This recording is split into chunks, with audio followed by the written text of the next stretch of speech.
Welcome to the Pet Loss Companion. I'm Ken Dolan-Del Vecchio, and I'm here with my friend and colleague and coworker, co-author, no longer co-worker exactly, although we did that many years ago, That's right. Nancy Saxton-Lopez.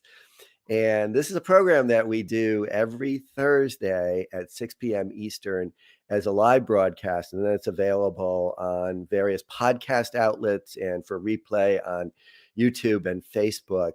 And it's an opportunity for us to share with you and to have a conversation with you because we very much like to hear from our audience members and dialogue with them about this very painful loss that goes often misunderstood in our society. So this is an opportunity for us to share recommendations and experiences and guidance when it comes to pet loss. It's also a way for us to extend the reach of the learning that we shared in our book, The Pet Loss Companion, Healing Advice from Family Therapists who Lead Pet Loss Groups. Nancy led pet loss groups for 30 years. I led them for 11 or 12 years. And so we have a wealth of experience in this area. And we also very much encourage you to get in touch with us, to send us your stories, to send us your questions, your recommendations for topics. You can reach me at kenddv@gmail.com. And you can reach Nancy at nsaxtonlopez. That's nsaxtonlopez at csmpc.com. We'd like to let you know, too, that this program is a friend of Dakin Humane Society in Springfield, Massachusetts. Dakin is a 501c3 community-supported animal welfare organization that provides a range of services, including shelter and medical care and spay-neuter services and behavioral rehab for more than 20,000 animals and people each year. Since it was opened in 1969, Dakin has become one of the most recognized nonprofit organizations in central Massachusetts and a national leader in animal welfare. You can learn more about Dakin, and I hope you will, by going to dakinhumane.org. That's DAKINHUMANE.org. You could also make a donation there. We'd like to let you know that you can subscribe to this broadcast on YouTube, and we'd be happy to have you do that. You can also make a donation to support the work that we're doing here, and there's a link on our description of the program that will get you to the place where you can do that. So I think that's all, Nancy. That's all of our opening for today. So can you get us started? Tonight we're going to look at grief and depression. Because there are some differences and there are some similarities, right? And to preface this, of course, the last 2 years, almost 2 years, there's been an explosion in people who have now suffering from mental health issues, from emotional issues. Therapists have been so inundated with people reaching out for help because of what's happened in our world, the issues that come up when you're home all the time with family, the kids who are home and don't have any social activities. I mean, there's just been so much that's going on. In fact, the New York Times wellness group, I think, did a study and a survey of 1,300, and it was a little more than that, therapists across the country. And they all said that it's just been so outlandish how many people have tried to reach out to get some help. And they're all anxious. People are so anxious. People are so depressed, about and so many things going on. And when you have already a mental illness, right, that's even more difficult and challenging. But 85% of people that go to a general practitioner usually have a mental health issue, emotional issue, or a comorbid issue. So that's a lot. That's a very high number. And another number that I've been, seeing, and I don't quote me, but it used to be about 1 in 5 people in the United States are on medication, and now I think it's about 1 in 3. So that's exploded also over the past so many years. Yeah, I mean, I can comment that when I worked in the corporate setting, I worked at Prudential for many years and was responsible for the behavioral health programming and services for the domestic population of the company, and did a lot of work outside in connection with other people who were in the world of mental health and getting people the help that they need in that regard. W- We talked a great deal about the incidence of mental health issues in general, and also the ways that our workplaces are incredibly pressurizing people, and are many workplaces are trying to destigmatize mental health. But at the same time, one of my pet peeves is that so many workplaces are contributing to mental health issues because of the Pressures. outrageous demands for Yeah. productivity, and also the fact that many people in leadership roles are just not very skilled at leading people. And so, as you said, depression and mental health issues are rife in our population. And the World Health Organization reported in 2015, and I've seen this report consistently since then, that depression is the leading cause of disability worldwide. Yeah. Yeah. So many, many, many people live with this. And one of the first things I think it's so important to say is that, we, as you said, when people have any sort of major health concern, whether it's cancer or heart disease or diabetes or some kind of skeletal-muscular or musculoskeletal problem, they almost universally are going to have some So concurrent depression. mental health concerns with that: depression, anxiety, trauma symptom. I mean, all of these things go together. So the whole distinction between health, medical health, and mental health is really something that is has grown out of stigma. Right. And we need to let go of it and realize that health is health. And these things are really false distinctions. Hmm. And it's really important for us to look at health in a very holistic way. And we hopefully are moving in that direction, but it's a Well, slow slog, I think. this year will be the year of mental health because we're still in COVID. We're now dealing with almost 2 years of it. Mhm, And mhm, especially for healthcare workers or frontline people, I mean, how much have they been able have to take over a period of time? And so a lot of that in the healthcare business is PTSD. So, but to go back to what we're talking about as far as grief and mental health and depression is that the symptoms are somewhat related. mhm, There's a fine distinction between grief,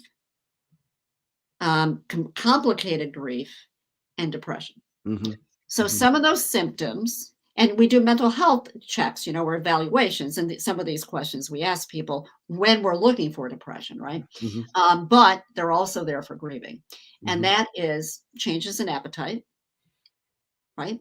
mhm, You may not eat at all, or you may eating too much. mhm. Changes in sleep, Yeah, can't sleep well, or you're sleeping too much.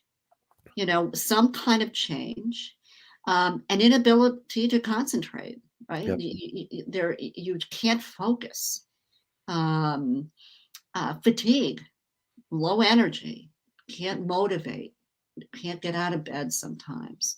Um, there's a loss of interest in things that you may have liked to do in the mhm, past.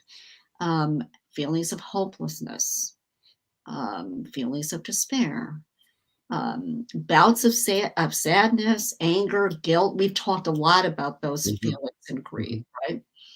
Sometimes there's an agitated depression. Is Yeah, that more of a anxiety, diagnosis? just a general anxiety, a general tension. Yeah. Yeah, I mean, irritation, Mhm, annoyed, pissy, mhm, that kind of those kind of symptoms. Sometimes there is in the groups. We have had people that are passively potentially suicidal, right? So yeah. they would say, I wish I was with him, Mhm, or I wish I could leave and be with her. Mhm. And that's really important to kind of, really pay attention to, Sure. because Yeah. that doesn't necessarily mean that there is a plan or Right. there is going to be, a behavior with that. But that's not an uncommon thing Mhm.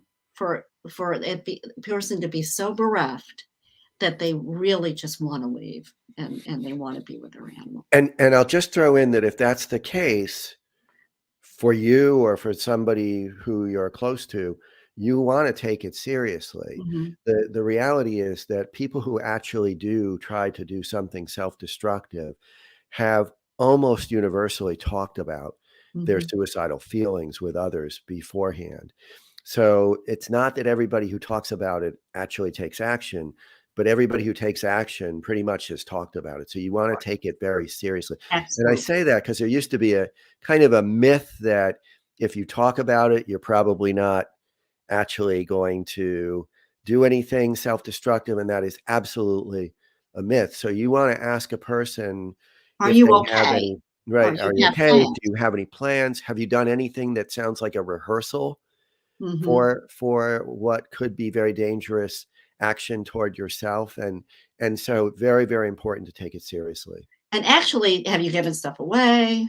Mhm. Now, Mhm. sometimes an indicator is a person taking their animal to a vet to be euthanized Yeah. Yeah. because they're ending all of their relationships. So there are And signs. and that is not what we're just talking about, this extreme. That is not normal grief. No, That that's has not crossed a boundary into a very significant mental health crisis, exactly. and that needs to be addressed urgently. So other things are just having a hard time functioning, right? Yeah. There Yeah. are behavioral issues, physical issues, emotional issues. When you're grieving, you just are out of sorts. You feel like there's a hole in you, your arm is off, and you just really have a hard time functioning. And you don't go out. We talked a lot about that about the holidays. You don't have to go out. You don't have to go to a party. You don't have to, Mhm. have a big dinner at your house because you don't feel like it. Right. Right? And when you're sad and you're grieving and you're upset, who wants to do that? Now, sometimes, it's hard, the shock and denial. I'm not believing that my cat has died or my dog is no longer here. And then you get physical manifestations, headaches, Stomach migraines, aches, right? Um, backaches, right. bowel and gut problems. Yeah. Problems. Yeah. So, but depression is like that too, as well as grieving. However, Yeah, let's talk about the there is a difference. difference. Okay. We already So talked about suicidality. That's the yeah, right. difference. Yeah. And that certainly is unfortunately a Yeah. symptom of depression. Yep. But it's more exaggerated. Okay, so the person feels worthless. Right. They have no they're empty. They don't have any way to see themselves out of how they're feeling, right? It's so dark. It's unrelenting, right? I mean, it's Right. just there are no moments of distraction. There's no moments where there's a glimmer of I can see a brightness in the world. The way that I've always looked at it is in keeping with the diagnostic description.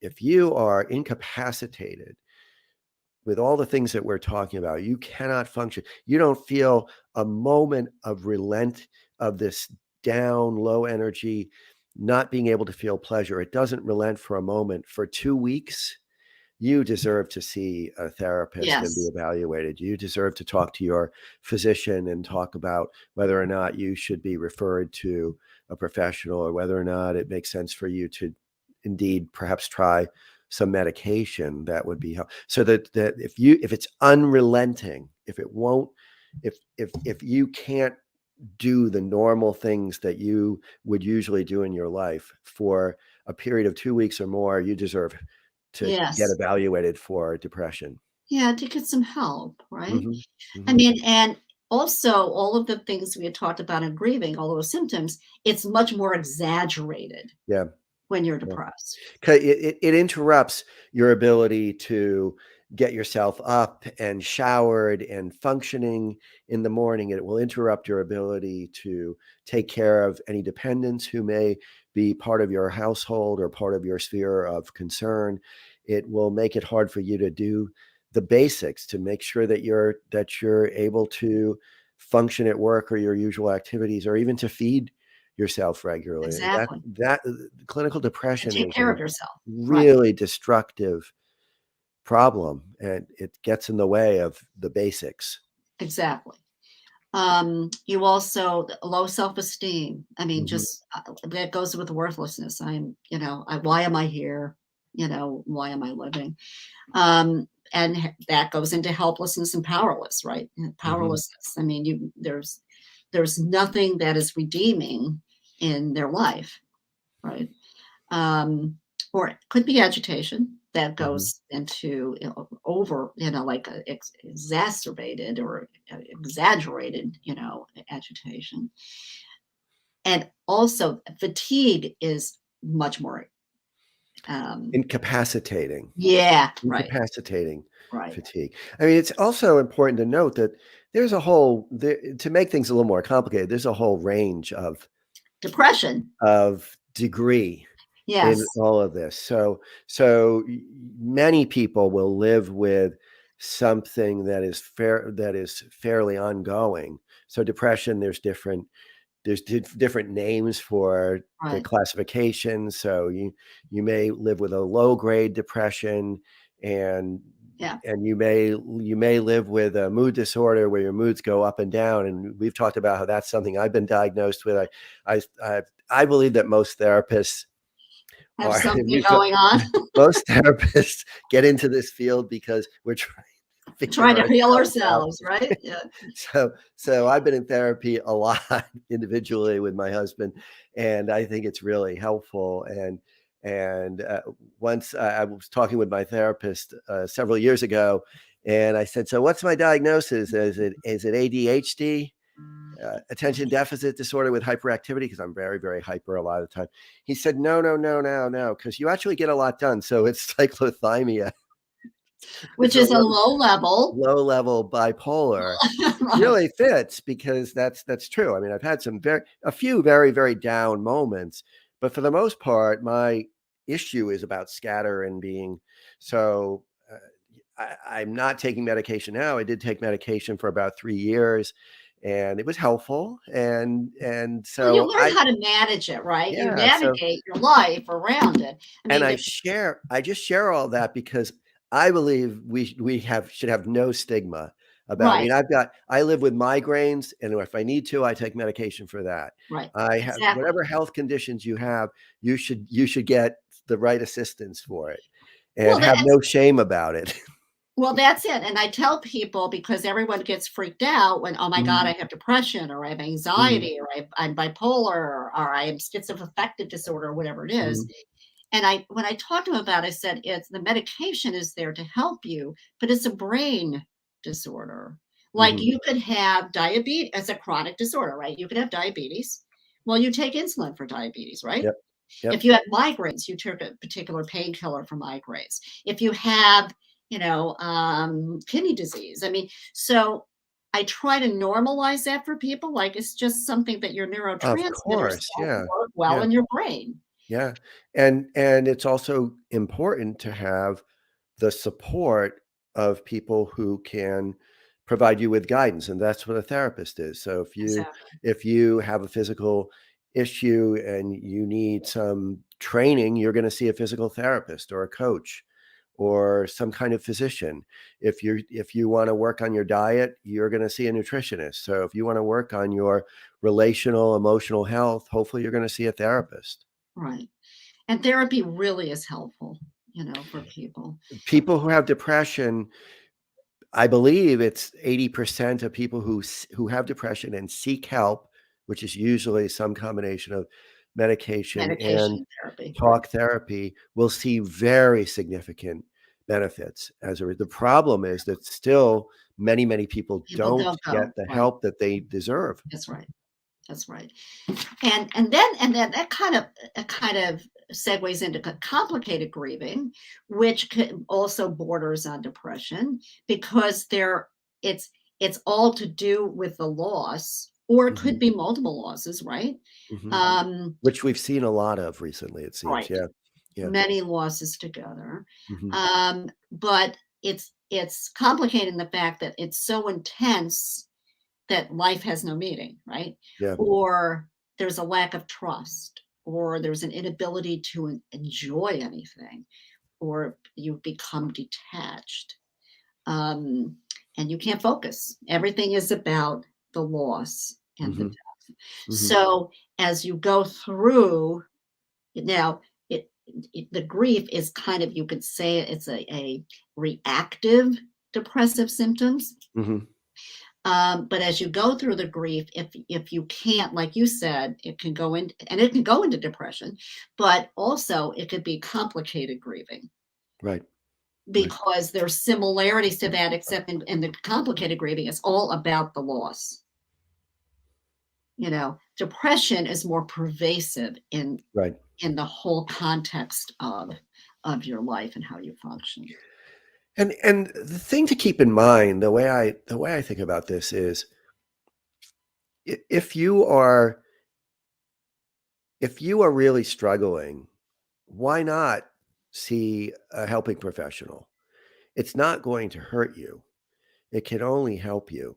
And that's the way I think about this. I mean, it's great to participate in a grief support group, to use this kind of resource that we are providing here, to read about healing and what's normal in grief. But if you're finding that you could benefit from more, then seek more. Yes. Seek a therapist, seek a counselor, somebody who can provide guidance to you, because there's no downside to it. And if you don't find it helpful, then you stop that connection. Or you may need, we had someone that contacted us, and I think that person was in treatment for the loss of one of her cats, I believe, and Mhm. then she was had anxiety, but she said the person did not really understand pet loss grief. Yeah, and that always kind of freaks me out, because I kind of feel like therapists should be well skilled at helping people with grief of all sorts, and they should also have the wherewithal to not be judgmental about whatever the loss is. But it it seems like there are people who are therapists and really don't understand, or kind of can't get their head around the loss of an animal companion. So it's a good idea. And I know that in this case, you've referred this person another of options local Right. to her. She's not in this country, actually. So good work in that regard, and finding some resources. Yeah. Actually, it's pretty easy. I was, wow, they have a lot there, But I'm working with someone right now too who's actually never had an animal, Mhm. and she's going through a lot, and she decided she's going to move, but she said, I'm going to get an animal. And then she said, and I was in the mall, and somebody had a dog in a stroller. Mhm. And so I'm like, You see a lot of that these days. so I said to her, I said, okay, I get that you were like, kind of like, what does that mean? And that's kind of crazy, right? I said, you get a dog, a small dog, and you give it some months, and I want to talk to you when you have your stroller. Okay. Yeah. So, but hey, she's starting. She's in her 40s. She's never had an animal. Okay. So, but, um, but that, I mean, that's who we are. That's what we love. That, we take care of our animals. And if that Yeah. means take a ride in And a stroller, there's nothing wrong with that, right? and when we lose them, we lose a lot. We I lose an know. important relationship. And when we have I just bought my dog a coat. Went to the pet store. I had to try on all these different, Yes, of course. because we're taking these long walks, and it was, what was it? It was like 18 degrees a couple days ago, and Oh, yeah, it was cold. I love to take long walks with Hildy, my puppy, and I said, I actually called my vet and asked if I should get a coat, because a trainer, when I went to puppy kindergarten, I asked that person, and she said, it's it's kind of hard to know because you don't want them to overheat.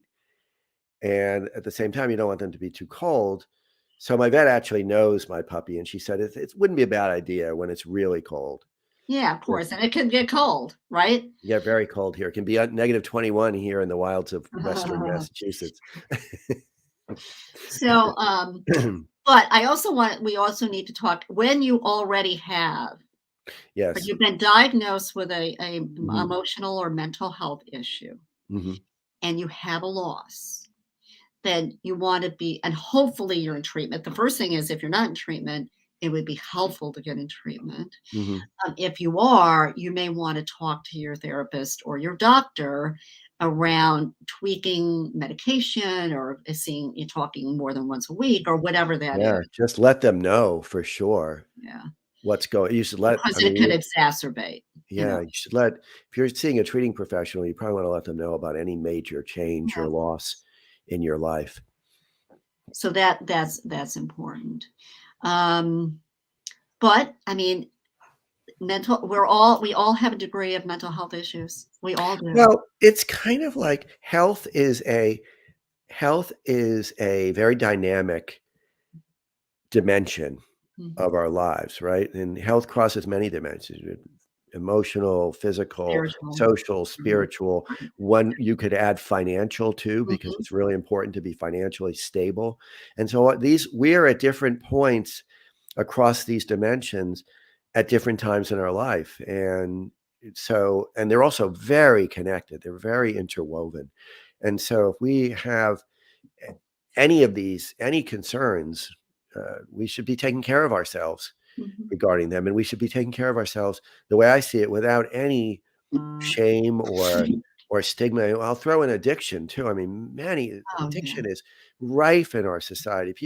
There's so much addiction to all different kinds to substances, to gambling, Gambling, to internet, spending, to or sex, to, everything, every behavior you can imagine. you can There is, I have a friend who's addicted to shoes. I'm sort of kidding, but not really. But well, it could be.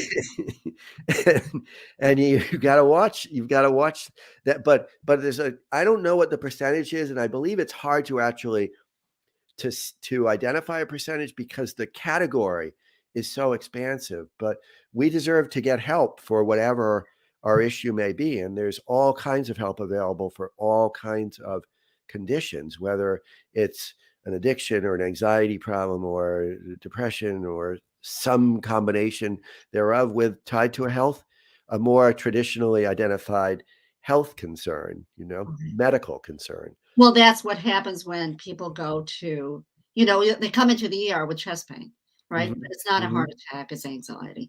And mhm, so mhm, going to your general practitioner, they find that a lot of times there's a mental health issue. mhm, We all have a degree of it. I mean, mhm. for some others, it's more profound, right? It's Yeah, it's it's yeah, more problematic, we all have blue days. We all have difficulty at times, and there are stressors, and that can yep, exacerbate things. yep, So, absolutely. and like Ken, you said, I mean, it's hoping that people will get the message that we've been saying all night tonight is to really get some help if you need it. Mhm. Yeah, don't no Don't no start. shame, no stigma. We need to take care of ourselves. Right. Now, we have a surprise for next week. Next week, we have an animal communicator Mhm. joining us. So there will be somebody in addition to the two of us. We will be having a woman by the name of Zan Ottaway come and talk with us about her work Yeah. as a communicator. So that will be very interesting indeed. And she's a very interesting person. So we look forward to hosting Forward to her next that. week. Yeah. And we hope what we've imparted tonight for you guys is helps, gives you some foundation and background and what grieving is and where it leads to potential mental health issues. Yeah. The connection, the boundary, the differences, and the great similarities as well, many times. So Nancy, it's always great talking with you. You too, Ken. And we'll look forward to having our conversation next week. with our new Zan. friend Zan. Okay, take care. Too.